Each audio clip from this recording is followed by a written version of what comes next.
combine small town roots with business savvy, and you've got the Rural Rundown podcast. We're sharing our marketing and branding strategies, tips, and tricks that rural businesses can use to educate, inspire, and entertain their customers, and to help you make sales and hit profit goals. So what does it take to go from your mom is your only fan to famous in a small town? Tune in and listen up as we feature business owners and organizations that are doing big things in their community and creating opportunities for generations to come. Hi, everybody. Welcome back to another episode of the Rural Rundown. Brenna and I are joined today by Amanda Hilbrands. Amanda, I met her through our church. The first time I heard her talk was she got up in front of our church and was telling us that she was bringing the live nativity to our community. As soon as I heard her talk, I knew she was smart, savvy, and I wanted to pick her brain about business. So Amanda, you own Hilbrands Cattle Co. with your husband, Mark, and then you also work at Live Auction. I would love for you to start with, where did your passion for agriculture begin? Sure. Well, thanks, ladies, for having me. I'm really looking forward to having a conversation with you guys today.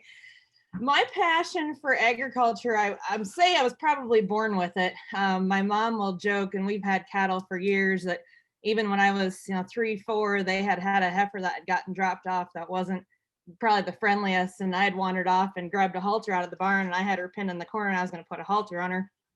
So my passion started really early for ag and for livestock. Grew up with it. My parents manage a very successful sale management business, specifically Simmental cattle sales. They do some Angus as well, but kind of always grew up with that. My parents did have their own sale. Club calves actually is kind of what I grew up with younger, and then we got into the Simmentals, and I started showing Simmentals in the American Junior Simmental Association, their national classics, and it kind of just spurred from there. Went to South Dakota State, got my degree in ag business. I have minors in marketing and economics. Started working for liveauctions.tv in 2010. And also I started at a vet clinic closer to home. I worked there for 7 years, and it kind of just spiraled from there. And now Mark and I own a hopefully very successful Simmental operation here in Clare City. Brenna, did you want to start with anything specific? I know this is kind of you probably understand this a lot better than I do with the cattle side of things. So has anything come to your mind first for Amanda, what you want to dive into? I just really think it's important, or I think it's interesting to talk about. So you guys have your cattle operation and your business there, and maybe some people don't really understand what goes into showing livestock and kind of how that turns into a whole business. So maybe you just want to clue a few people in on what it looks like to market a operation that focuses on showing cattle versus maybe the production side of things. Sure. So Mark and I we do a little bit of both. So we actually host 2 production sales a year. One is in December. It's called Jewels of the Northland. That one is mainly based around show heifers, fancy show heifers, and some bred females. The second sale that we do is called Passion for Perfection, and that one is the first Saturday in April, or second Saturday in April, and that's all based around pairs. So mama cows with babies on their side. We do sell a few bulls. So we try to encompass both aspects of, not only do these little heifers have to look good to go into the show ring, but they will make mama cows, in the future. And Jewels, we just had number 11, our 11th annual sale. Passion, we just had number 4. And the idea for Passion kind of spurred when we were talking about some of these people that have bull sales and will sell, 100, 200 bulls, but don't sell females. And Mark had said one day, he goes, could you imagine if we never sold a female, like what our herd would look like? And we both were like, maybe we need to keep some of these back and make them mamas and show people that these really cool little heifers can make absolutely gorgeous cows and turn into donors for people. So this last year was number 4, this last spring. The people that we've gotten so many Snapchats and calls like, yeah, we're flushing these girls. Like, what do you think we should flush them to? So this sale's been almost more rewarding for us, watching these mamas like really impact a program and really, push programs forward in a really good direction for what people's goals are, I guess. As far as marketing them goes, we do put together a catalog, 2 catalogs for the sale. This is not on live video, so nobody can actually see what I'm showing you here. But all the pedigrees are in there. I take my own pictures of all these heifers and I do my own videos. So there's several people in our industry that do an absolutely phenomenal job with pictures and with videos. When Mark and I got married, he basically threw a camera at me and said, we're gonna do this ourselves. And I'm going, oh no, but it didn't take me too long. I caught on pretty quick, and I do all my own pictures and videos now. But as far as people wanting to, to do this, if you're not comfortable taking your own pictures and videos, it's completely okay. There are several industry professionals that are willing to help you out on that. So each heifer is cataloged with her EPDs, with her pedigree, and then there's footnotes on each one of these too. And the difference, I guess, my footnotes get a little unique, which is kind of what sets us apart to most catalogs. They'll discuss the female, they'll discuss her phenotypically, they'll kind of talk about her background, and I'll do that for Jules. When I started this passion catalog for these pairs, I said to Mark one night, and I think he thought I was nuts. I said, what if I wrote these footnotes from the point of these heifers being moms? And he's like, I don't know, this isn't going to work. But everybody loves my spring fair footnotes now. And it's kind of gotten to be, people will ask now, when's your catalog coming out? Like, I can't read your footnotes. So that's kind of been something that set us apart on that. So we do send out a printed catalog to people. They can get a name on our mailing list, and we'll get them sent out to them.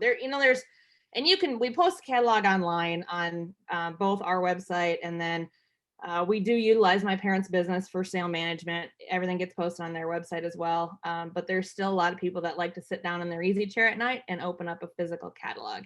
So I guess we haven't shied away from not mailing them out yet. The costs for mailing out a catalog keep increasing, but we still find value in having an actual catalog in people's hands. So we do utilize social media. We have a Hilbrands Cattle Company Facebook page.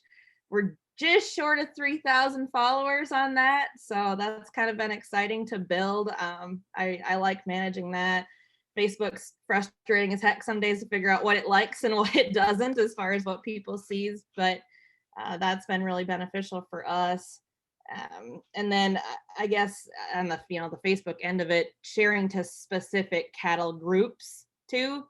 And I don't know if you guys have touched on that on your podcast at all, to connect your products in different groups on Facebook. And so I'm part of the Simmental Cattle Club and Simmental Replacement Heifers for Sale and Trade and things like that. And we've gotten quite a few more followers just off those All About Show Cattle, off of those specific groups alone, where people see it that may not know who we are.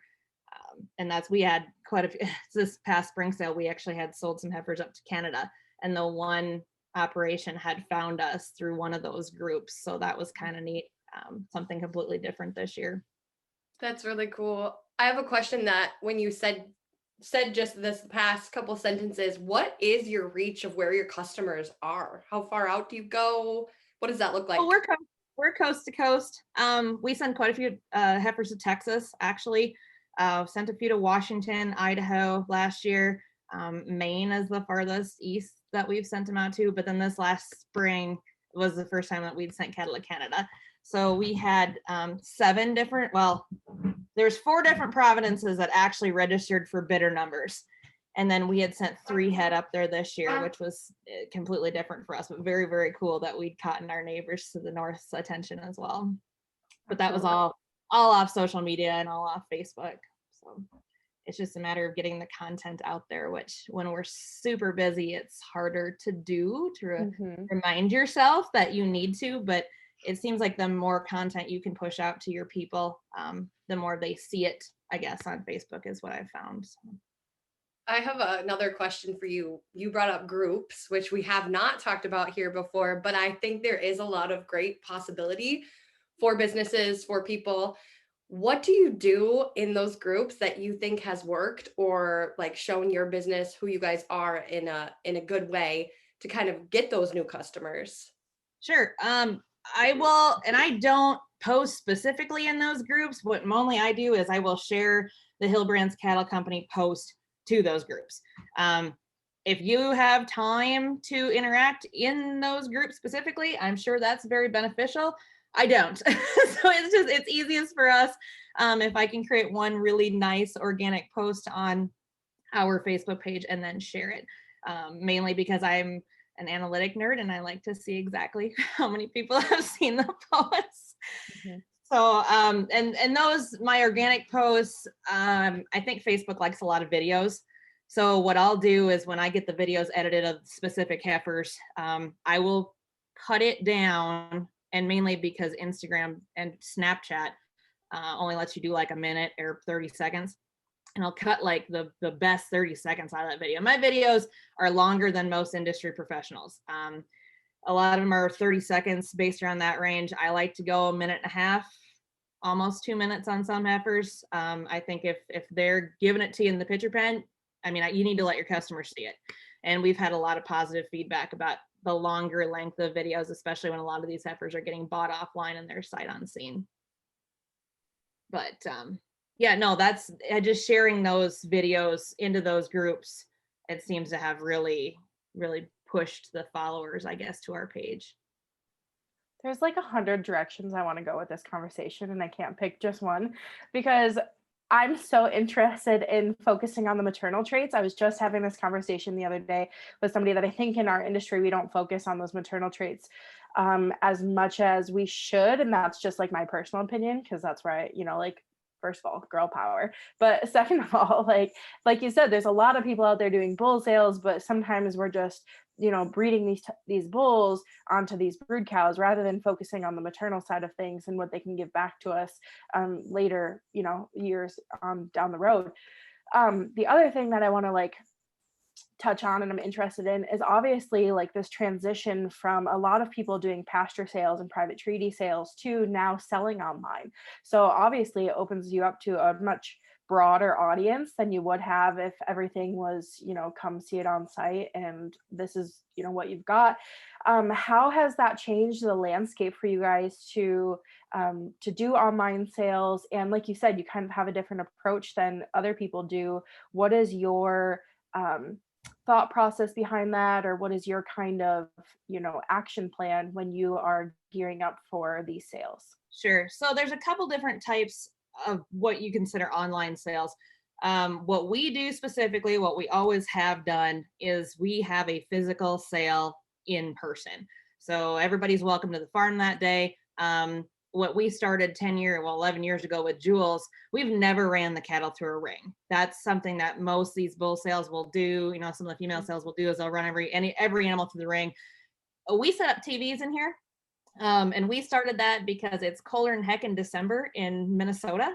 And so not running them through the ring not only saved on labor, it kept the heat in the barn. Mm-hmm. So it's just nice. You get a really good video. The cattle aren't getting wound up when they come in. They're not hearing the auctioneer. They're not hearing the ringmen go crazy. They can see them out back. They can see them in like their natural, calm, happy state. And that's what we do now. I provide all the online bidding for our sale, and that is through live auctions. So all of our videos, our catalog and all the information gets posted on the liveauctions.tv website. So we have a really good following through live auctions too. And there'll be people that just scroll through the website and they can kind of pick out what they're looking for. And we've gotten new customers just off our website alone too. But I sit right next to the auctioneer. And it's just, I'm another ringman that day. So everybody's sitting at home. And last year I had over 500 people watching it online. Wow. It was nuts. I had 100 and, oh gosh, this past Jules, I had 190 some people actually registered, signed up to bid for Passion. And I mean, it's cool. It's a rush when your screen starts, flashing, lighting up red with bids. And so we've got that aspect of it, and that's what we do. That's what we'll continue to do. The other online sale part, kind of what you were talking about, is something like an SC or a Breeders World, where the entire sale is on an online platform. And, some breeders will host an open house, some maybe won't. I did do an online sale here on Cinco de Mayo. Mark cleaned some semen out of the tank actually, and I sold a bunch of that on Etsy. And it was very minimal work. I filled out a spreadsheet, sent it into Etsy, and they posted it for me, and we sold a bunch of semen off of that platform the other night. So there's different ways. It's all a matter of what works for your operation. I would encourage everyone to research all options. The on the farm venue, it's a little more work, does cost a little more, but we love the camaraderie that comes with it. We love having people at the farm physically viewing the cattle themselves. So that's what we'll continue to do. Absolutely. Even what you're doing on social media when you're posting this stuff online, I think it's important for people to see. And I like your, your thought process there of like, if they're giving it to you in the picture pen, you might as well post these videos that are 1.5 to 2 minutes long, because that's what we're trying to do too, is like be authentic, and you're trying to show like the true animal. I think that gets into a whole other situation. This morning, I just edited the podcast that released today about branding yourself on social media. We talk about being consistent and what you're doing there. So I think like this takes it just a step further, and like even with the content that you're promoting and the product that you have for sale, staying consistent and kind of giving people that thing that they're looking forward to. Even in your footnotes, you said on your pairs that's what your clients are going for. That's what they're looking for every year. And so I love to like hear what people do different in their business to make them stand out. And I think obviously you're right on the right track. Could you talk a little bit about what it's like? And it feels in my head, I'm like, what came first, the chicken or the egg, with live auctions and, selling cattle? Because it seems like the perfect pair to have two family businesses. Can you talk a little bit about that and how that works? Sure. Yeah, they kind of coincided pretty close. The guy that developed live auctions is an Angus breeder, and he's out in Montana now. He's now sold the company to Superior Livestock. So that's one of the largest feeder calf traders in the country. And they have a production end of it too, where they do a lot of production breeding cattle sales. Live, yeah, we were one of the sales that my parents managed, and there was a live auctions tech at one of the sales. And I had sat up there with him, like the whole way through the whole sale. I'm like, this is really intriguing. And then our developer had invited me down to Iowa Beef Expo. Actually, it was in 2010. It was right after I graduated. And he's like, you want to come learn it? And I said, yeah. So I went down and I did my training through there. And, I've picked up my own sales, built my own clientele since then, and it's amazing the people that will call you, even now. We picked up so much business last year during the pandemic because we had to keep going. Sales had to keep going. This is our livelihood. Cows have to get bred. Bulls got to get kicked out. So we picked up a lot of sales then, and there's one operation, and they've actually turned into one of my favorite places to go now. They're up in northern Minnesota. They'd had a bull sale for 45 years and never once had internet. And last year they're like, oh, I don't know, maybe we should, if people aren't comfortable. And so I did it for them last year, ended up selling like 27 online. It was ridiculous. Wow. And they called me again this year, like, can you help us again? I said, absolutely, like, would love to be there. So once people get we have us there once and they see how beneficial we are, even just, the cattle that we don't get, but we bid on, every bid counts, every bid helps. So, we are definitely there to work for the breeder and make sure everything goes smooth for them on the internet that day. Something that we've talked about before on our podcast is that the rural community and the people who we consider our ideal clients are a little bit behind when we think about marketing and advertising, especially.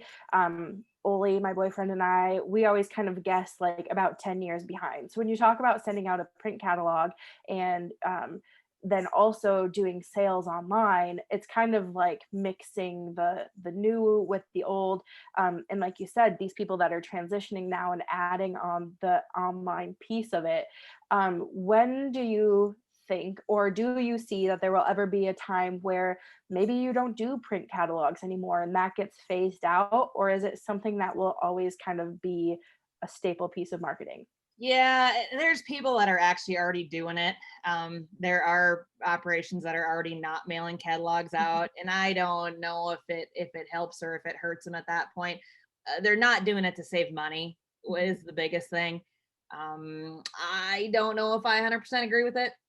I still think if you like to sit down at night with something physical in your hand, even it's you want to break from your screen, you want to break from your phone, you pick up a magazine.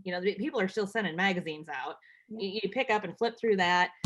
I still think having something on the counter reminds them, even if it's a postcard or something physical. I don't. There will be people that go away from it, but I don't think it's something you ever really need to. Personally, I think you still got to get something physical in front of people to remind them. And that's the biggest thing that I've heard with customers that do those online sales through those platforms. They say you have to remind the heck out of your customers that day because they get busy and they forget about it. It's very, very easy to do. So I think if you have something physical in front of them, I mean, that's still the best way to do it. Amanda, I feel like we've had this conversation in the past, but do you guys use text marketing? We do not. Nope. No, we do not. I have now looked into it a little bit, but no, it's not an avenue that I've ventured into yet. I have now hooked up my Instagram to our Facebook, so I do a lot of that. And I just rebuilt our website here this spring, and now my Instagram is hooked up to our website, which is really nice because I don't have to update that all the time now.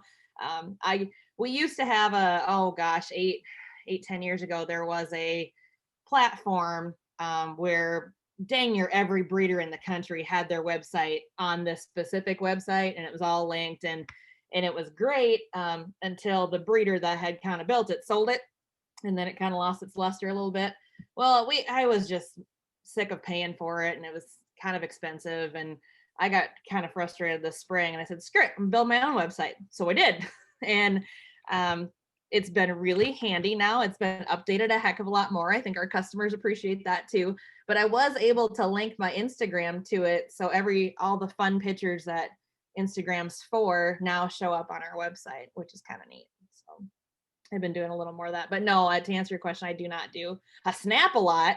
I use Snapchat a lot, but I don't do text marketing. Sure. Do you think there's...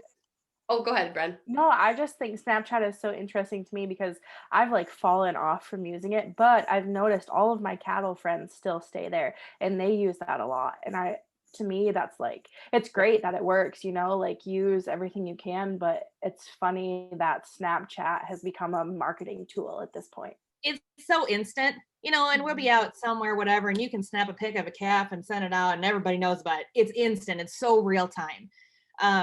The thing with Snapchat, at first I tried to make it the one social media platform that was kind of my own, the personal one, and that's gotten away from me too. So it's kind of been used more for the business end of it. And if you're listening to it and I haven't accepted you, I apologize. But if your name isn't actually on there, I won't add you because I don't know who AJ Shorthorn 46 is. So that's the one disappointing thing about Snapchat as far as adding people. I wish it gave an actual name instead of just a snap code. Yeah. But yeah, I do use Snapchat quite often. I think Mark gets frustrated about how often I use Snapchat. But yeah, that's an addicting platform when you get into it. Question for you: do you see any trends or changes in the industries you are in that will be coming for marketing, or that people might be able to tap into here in the next few years? Oh, I think people will continue to use social media more. I think it's the direction that our technology is headed, and just to stay up on the platforms, keeping everything fresh and current is probably the biggest challenge. And I'm bad about that too. I'm great when it's sales season, but when it comes to the off season, now when we're just breeding, and kicking heifers out to grass and whatever, I don't post as much. So it's something to remind everybody about. We just need to stay in touch with our customers because I think our customers just want to see us as real people too. They see us on sale day and they see us in our professional manner, and we're doing business. That's the day to do business. But it's nice for our customers to see us on the real side of it too. Like, and Rachel, I don't know if you saw Mark's Mother's Day post the other day when I was arms deep in a cow. And I had no idea that he had took that at the time. And I'm arms deep and Kinsley's holding one of the chains. And I think things like that to keep relevance, to your customers, that you're real too, you're real people. And we pull calves like everybody else. And, but definitely the social media aspect. And I don't know which avenue it's going to take. I think that's going to keep changing. Our demographic, we have a more older demographic on Facebook, and I got the younger kids on Instagram. And I came up with a whole new friends list when I started on Instagram. I was like, holy cats, there's, these people coming out of nowhere that I had, but it was all younger. And my niece, she's going to be, she's a junior in high school. She'll be a senior here next year. And it's a lot of like that age and in college that are really into that Instagram. But those are also the kids that are sending these pictures home to their dad too, saying, hey, you need to look at this heifer, like, look at this. So I'm happy to use both. I don't tweet Twitter. I don't know. I don't think Twitter's, maybe you guys have a different opinion on Twitter, but I don't think that's real popular within the cattle. Well, there is like one sector of Twitter that's like ag Twitter, and it's like this like sorority that's hard to get into. But once you do, I feel like you're connected right in there.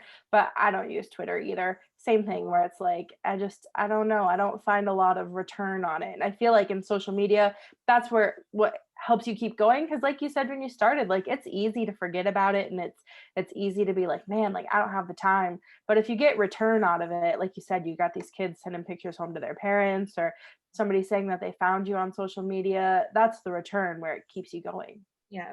And I think the technology in general is just going to keep getting better. And we are seeing it too. The increase in rural internet is getting better. I mean, there's still some places you're like, oh my gosh, as far as being 10 years behind, but the more sales that the remote places that we get into now, that I'm shocked to have absolutely fabulous internet and that we're doing sales for. So the more the internet keeps getting better for people, you'll see a bigger social media push too. And even the online bidding platform, it's going to keep going. If they for some reason get busy that day, they can run in their house and still bid on a heifer at a sale and don't actually have to, that's the other thing, I don't have to get in their truck and actually physically go. But no, I think it's technology as a whole. It's going to keep changing, and we just need to keep up with it too. Yeah. So I kind of will transition my question for how I introed you with the live nativity. I feel like you have a heart for the community we live in, and to include people, beyond your business and kind of serve the people here as well. Can you kind of tell us why you wanted to do that, what it is, and why you think it's impactful for our community to have things like that here? Sure. Well, I've only been in this community about 8 years now, when Mark and I got married. So I grew up an hour south of here. And when Mark had kind of introduced me to he calls it our church family, I met some really, really cool people in there. The nativity, that 2019 was a rough year for farming. And I had asked Mark one day, and I don't know how it even came to me. I think God just put this on my heart and said, hey, we need to do this. And I said, has there ever been anything like this up here? Because I grew up going to, it was the Dietz barn, and they had a living nativity every year in Marshall, where I grew up. And he goes, no, we take, and one of the first heifers that him and I bought together, he goes, we take Hope into town, and then they kind of do it in the parking lot by church or something. It was just people just drove through. I'm like, no. We're going to do an actual living nativity. And he's like, oh no, what is she getting into? So I planned it all out. The barn was cleaned out anyway, right after Jules. So there was shavings on the floor. The whole barn was power washed out, and it was a transition between the sale and when we started calving. I'm like, well, this will be perfect. We can do it then. So we set up a whole bunch of straw bales in the barn. There's still a YouTube link out there somewhere of the actual nativity, but we had a couple of heifers in there. We had my donkey, my girlfriend brought her barrel horse, and then we had some good friends bring some sheep. And so we had some awesome volunteers in the community that participated in it. And of course, the first question was like, do we have to talk? It's like, no. I had a narrator. So we told the entire story of the nativity that night in the barn, and we had over 450 people packed in my barn, and it was, I'm sorry, probably the hugest fire hazard ever, but it was so cool to see how excited the community was about it, because it was completely different and completely new, and I think everybody just needed to be reminded of the reason for the season that year. And as much as I wanted to do it last year, with COVID and everything, it didn't pan out with everyone's comfort level with the virus at the time. And I wanted it to be normal. I wanted everybody to be able to be packed in there together and to sing together and not wear masks and just be normal. Well, that wasn't quite going to happen in December. So this past year, I'm like, well, what else can we do? And it came to me one morning. I'm like, hey, we could have a light parade. Like, that'd be cool, right? Get everybody together, deck out the cars and have floats and do a light parade down Main Street. Well, I went about it the wrong way and asked permission before forgiveness, and I got a very blatant no from the city. They canceled their Thanksgiving parade because of COVID, and they didn't want people gathering, and it was kind of a big fiasco. And so that just made me mad. So I'm like, I'll figure out another way to do this then. So everybody at church was super supportive, and I said, all right, here's the deal. We're going to go around town and spread some Christmas cheer. I'm going to deck out the truck and trailer and lights. Anybody that wants to drive around town with us and participate, you're more than welcome to. We're meeting here at this time. So we had 6 or 7, maybe 8 cars that did completely deck out their vehicle in lights. And we drove around town and we did some honking, and it was so fun to watch the people like run to their windows, and watch and wave. And I mean, it was a blast, and we spread a lot of cheer that night, I think. And then it was one of those times where there was a need for it. And the whole that started it, I said, we all felt bad for the people in the care center. They said they can't have anybody there at the time. They couldn't have anybody there, couldn't have anybody come visit. And I wondered if they could push the residents up to the windows to see the lights go by, that would be worth it. Well, then we ended up driving all around town, and it kind of got word through the community that we were coming. And it was really cool. We got pulled over by the cop at one point, and he's like, what are you guys doing? Did I miss something? He said, who are you with? I said, oh, we're with Bethany Church, because that'll get you out of trouble, right? Just say you're with the church. And he's like, well, what are you guys doing? I said, oh, we're just driving around, I just had some Christmas lights on and wanted to spread some Christmas cheer. And he goes, and we weren't sure if he was gonna be like, tell us to go home. And he goes, all right, well, if you're gonna go across 23, let me know and I'll stop traffic for you. I'm like, perfect. So we did that. We went across the road and went all over town, and it was a really, really cool night. And I'm afraid that I started a new tradition on that one, because there's already plans to do that one again this year. So that was the church aspect of it. I mean, I got to looking at writing down some of the other stuff I'm on for community wise. I'm on the Chippewa County Extension Advisory Board. So all the extension, we oversee all the extension for Chippewa County 4-H wise. I'm on the Ag Leadership Committee at the high school now for McRae. Just recently got on the worship committee at church, and then I've been the Minnesota Cemetery Association Vice President for the last 5 years. So I'm wrapping up on my last term of that, and then I'm off the board for a while. But yeah, definitely active in the community, and it's fun to give back, as cheesy as that sounds. But there's definitely a need for it, and not enough, I don't think enough people actually do it and get into it. So if you can inspire some people to participate and to do some of that, it definitely helps the community as a whole.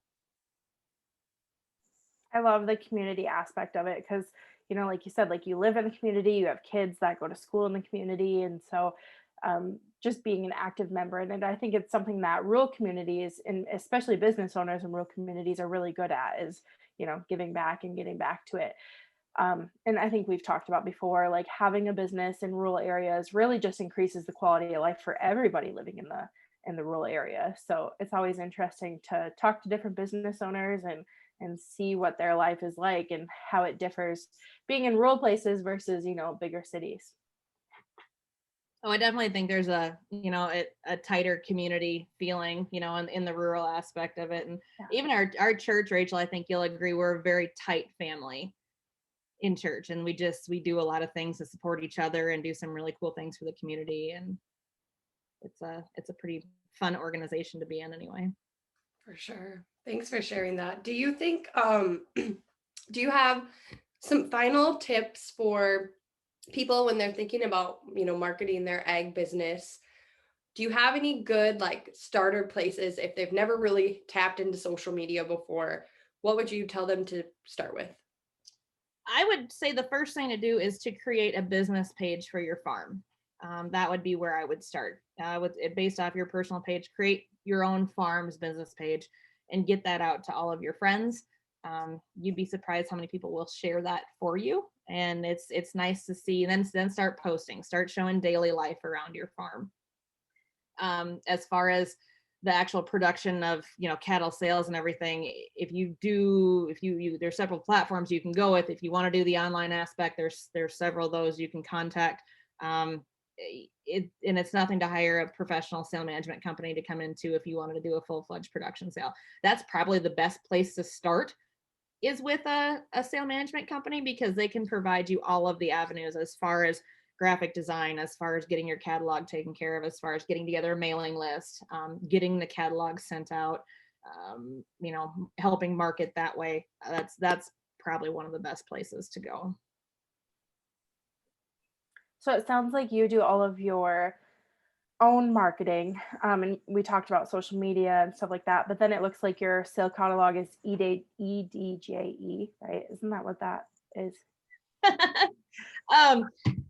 I sign all my pictures with my maiden name prefix, but no, I utilize my parents' sale management company to help with the design and production of our catalog. They have a graphic designer that they work with. And this gal is absolutely phenomenal about taking a vision and turning it into something really, really cool. And for Jules this year, I think I stretched her creativity as far as I could stretch it. I told her, I said, I want a diamond in the corner of this catalog, and I want glitter coming off the diamond and building a silhouette of a heifer. And she goes, oh, Amanda, the things that come out of your brain. And I said, yeah, but it'll be so cool. And she made it incredible. It looked so neat. But definitely, it's all, and you guys have talked about this on your podcast before, your DIY comfort level. If you're not comfortable doing some things, it's perfectly okay to ask for help. Sometimes you got to spend a little money to make a little money, bottom line. So on that aspect of it, I know graphic design is not my area. So I just leave that to her. I trust her with my whole heart that thing's going to come out looking awesome. I said, I do all my own pictures. I do all my own video. I'm very comfortable on majority of the end of the things, but as far as ad design, catalog design, it's not me, nor do I really want it to be me. And when I got how many babies I got to take care of in the barn, sometimes you just don't have time to sit in front of your computer, and it's okay to outsource some of those things.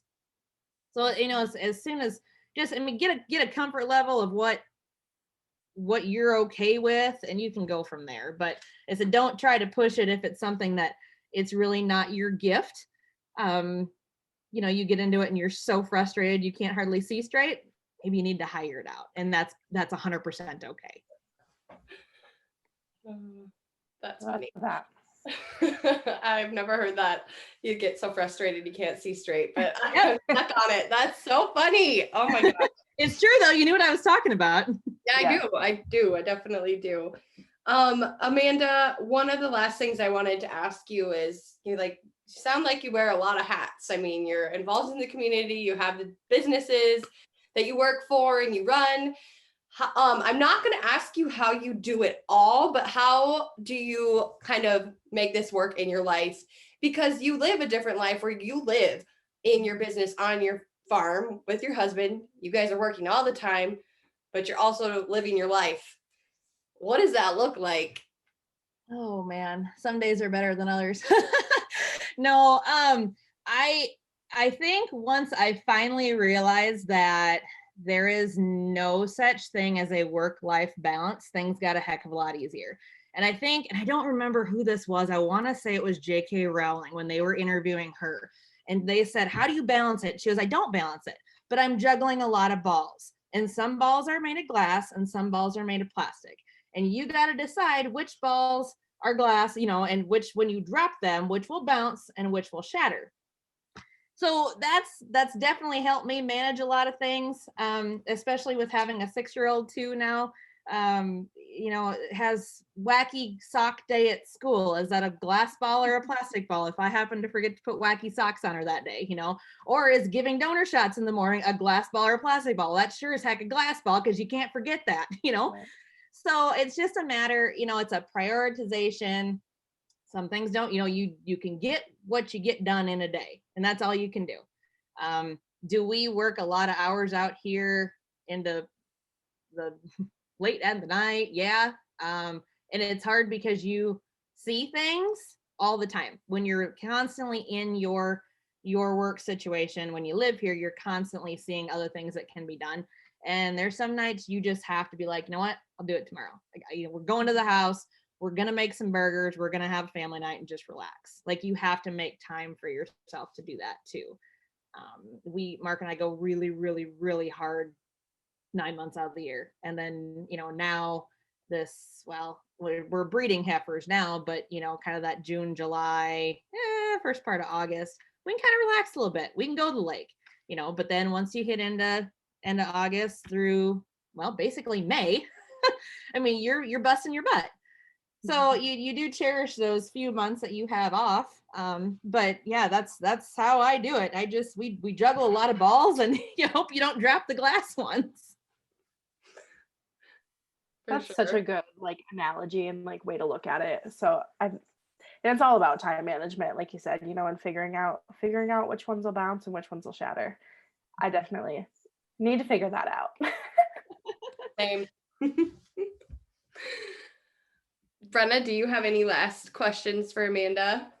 I don't think so. Like I said, I'm still sitting back here going I could take this 100 different ways, and there's so many things that I'd love to talk about, but I think the conversation has been great, and I loved everything that you talked about today. Yeah, same. I have a million more questions for you, but I'm not going to make you sit here and talk to us any longer. Amanda, how can people follow you and your business and get in touch with you? Sure. You can go on our website.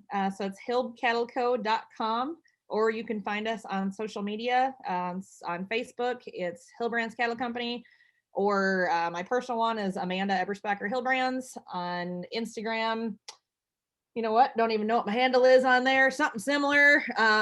You can find us, but Facebook and our website is probably the easiest ways to get in touch with us. All of our contact information is on there. We will make sure to put those in the show notes so people can find you no matter what. Absolutely. We'll help you out with that. Thanks so much for joining us today. It was great talking to you. Thanks, ladies. I appreciate it. Well, that's it for this episode of the Rural Rundown podcast. Thanks for listening. You can always find us on social media at the Rural Rundown. And if you really liked this episode, we would totally love it if you gave us a review and gave us a little rating. It would mean so much to us. And for more small town roots and business savvy, catch us on the next one.